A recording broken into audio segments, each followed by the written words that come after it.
বীর বিপ্লবী শহীদ ক্ষুদিরাম বসুর স্মরণে পূর্বস্থলী ১ নম্বর ব্লকে ডিওয়াইএফআই এর পরিচালনায় ৩১তম স্মরণ সভা অনুষ্ঠান অনুষ্ঠিত হলো। এই উপলক্ষে পূর্বস্থলী ১ নম্বর ব্লকের অন্তর্গত নাদনঘাট থানার জালুইডাঙ্গা থেকে নিমতলা পর্যন্ত একটি রোড শো অনুষ্ঠান অনুষ্ঠিত হয়। এই দিনের এই রোড শো অনুষ্ঠানে উপস্থিত ছিলেন প্রাক্তন বিধায়ক রতন দাস, শাহাদুল খান সহ ডিওয়াইএফআই এর অসংখ্য কর্মী সমর্থকেরা। প্রয়াত মুখ্যমন্ত্রী বুদ্ধদেব ভট্টাচার্যের স্মৃতির উদ্দেশ্যে ১ মিনিট নীরবতা পালন করা হয়। এরপর মূল অনুষ্ঠান শুরু হয়। উদ্যোক্তাদের তরফ থেকে জানা যায়, বিগত বছরের গুলির মতোই এই বছরও আগামী ৪ দিন ধরে চলবে এই অনুষ্ঠান। তারা আরও জানান, আজকের এই রোড শো ৪৮ জন প্রতিযোগী অংশগ্রহণ করে। রোড শো ৮ দলের ফুটবল খেলা, রক্তদান শিবির, কৃতি ছাত্রছাত্রীদের সংবর্ধনা, সাংস্কৃতিক অনুষ্ঠান এবং পুরস্কার বিতরণী অনুষ্ঠানের মতো নানা ধরনের অনুষ্ঠানের মধ্য দিয়ে সাজানো রয়েছে তাদের আগামী ৪ দিনের অনুষ্ঠান সূচি। পূর্ব বর্ধমান থেকে শহীদ আবু জাফরের রিপোর্ট, যুগান্তর সংবাদ। যে উদ্দেশ্যে আত্মবলিদান দিয়েছিলেন,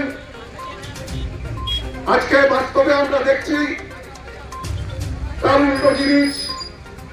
দেশ স্বাধীন হয়েছে, আমরা রাজনৈতিক স্বাধীনতা পেয়েছি, কোনোটা না হলো খানিকটা, কিন্তু এখানেও নানান রকম প্রতিবন্ধকতা সৃষ্টি করা হচ্ছে। ভোট লুটের নামে, অত্যাচারের নামে, বিভিন্ন রকম বিদ্বেষের রাজনীতির নামে, খাদ্যাভাসের নামে, লাভ জিহাদের নামে বিনা প্রদর্শনের মধ্য দিয়ে সমাজে একটি বিভাজন এবং অস্থিরতা সৃষ্টির চেষ্টা চলছে।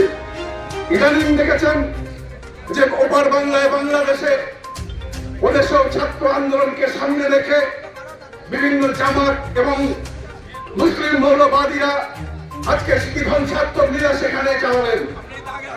যদিও যে কোনো মৃত্যুই দুঃখের, আমরা বলতে চাই এপার বাংলার মানুষ হিসাবে আমাদেরও সতর্ক থাকতে হবে।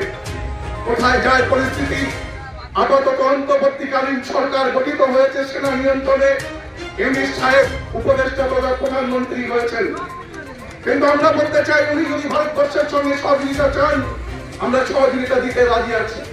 যদি ভারতের বিরুদ্ধে যদি ষড়যন্ত্র করেন, বিষেধকার করেন বা নানান রকম প্রতিহিংসা রাজনীতি পরিত্যক্ত করার চেষ্টা করেন, যদি ওই এলাকার সংখ্যালঘুদের নিরাপত্তার ব্যবস্থা না করেন এবং ওই দেশে গণতন্ত্র এবং শান্তি যদি ফিরিয়ে না আনেন, ভারতবর্ষকে চিন্তা করতে হবে কি পদক্ষেপ নেওয়া হবে।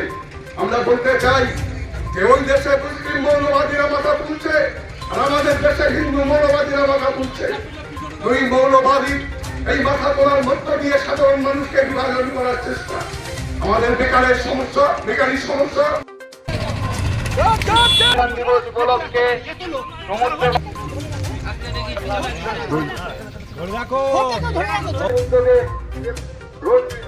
এই রোড আমাদের এই এখনো চলছে, রাস্তাটা পরিষ্কার রাখবেন।